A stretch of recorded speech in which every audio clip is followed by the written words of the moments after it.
Sejarah gerakan demokrasi di Indonesia pernah melahirkan sejumlah tokoh yang berjasa dalam mendorong terciptanya kehidupan demokratis di tanah air.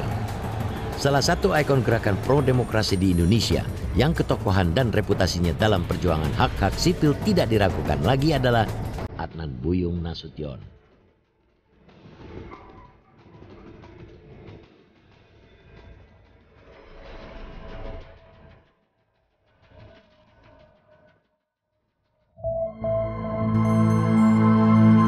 Nama Adnan Buyung Nasution dikenal luas sebagai seorang advokat handal sekaligus seorang pemikir dan aktivis pro-demokrasi yang melegenda.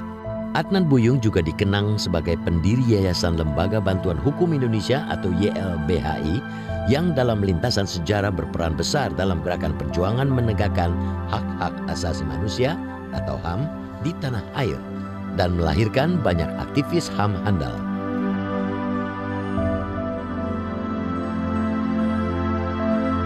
Lahir di Jakarta pada tanggal 20 Juli 1934, Adnan Buyung Nasution yang memiliki nama asli Adnan Bahrum Nasution telah terdidik menjadi sosok yang tangguh dan mandiri sejak ia masih kanak-kanak.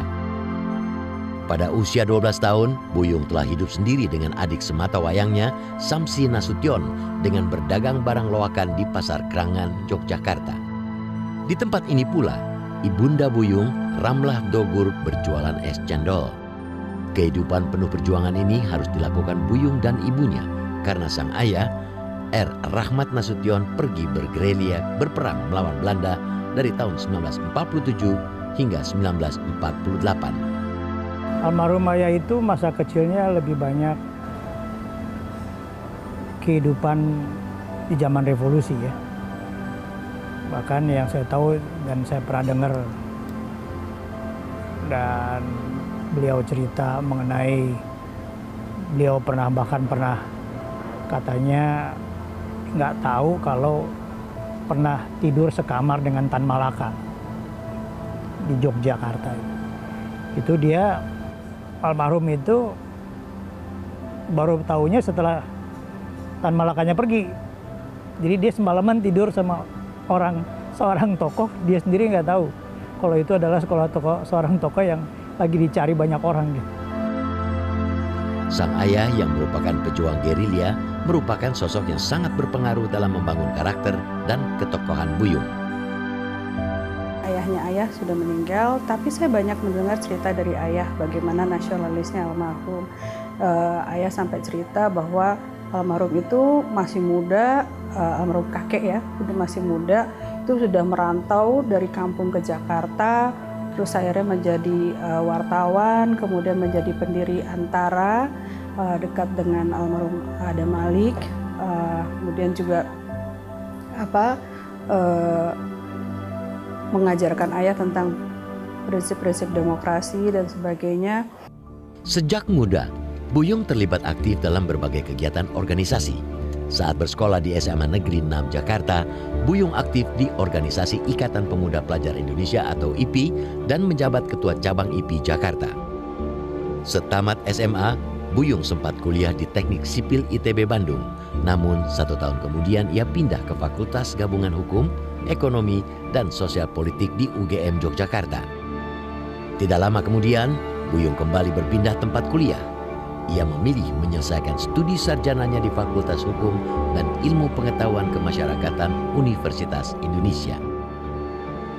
Setelah lulus dari UI dan bekerja sebagai jaksa, karakter Adnan Buyung sebagai seorang idealis yang gigih memperjuangkan keadilan dan hak-hak asasi manusia mulai terlihat. Buyung yang beberapa kali dipindah tugaskan ke berbagai daerah kerap menyaksikan berbagai ketidakadilan dalam praktek penegakan hukum di tanah air.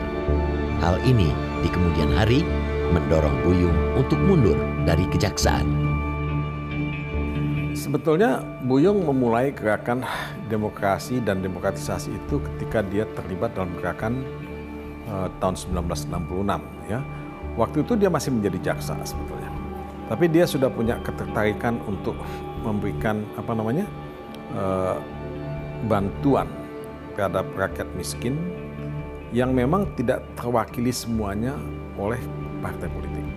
Dia mengambil keputusan Itu artinya yang menderita orang lain termasuk di dalamnya kan. Ketika dia tidak punya pekerjaan, istrinya menjadi bagian dari proses penderitaan yang dialami oleh karena tindakan dia.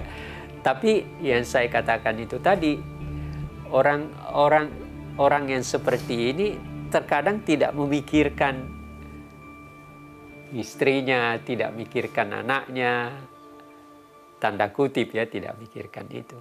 Tapi dia mikirkan yang lain yang menurut dia lebih besar dan menjadi bagian dalam pemikiran dia.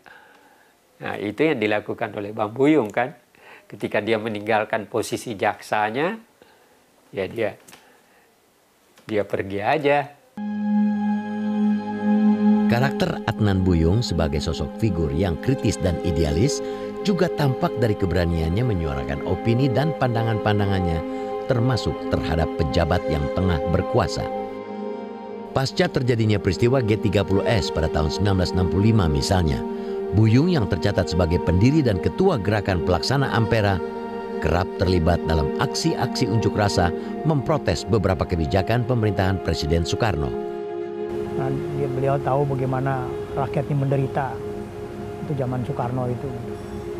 Jadi beliau malah lebih banyak turun ke bawah untuk malah membantu masyarakat yang kekurangan ini. Saya ingat banget itu hampir tiap minggu tuh beliau sendiri turun membagikan beras segala macam ke pelosok-pelosok di Jakarta itu. Jadi memang kalau masa pemerintahan itu beliau tuh benar-benar merasa bahwa masyarakat itu bukan makin baik kehidupannya, malah makin terpuruk, makin jelek. Itu apapun yang dilakukan dan diucapkan, ya, diinisiatifkan oleh Buyung, ya, itu mendapat pemberitaan yang luas. Jadi dia jadi semacam spokesperson gitu, menjadi juru bicara dari demokrasi.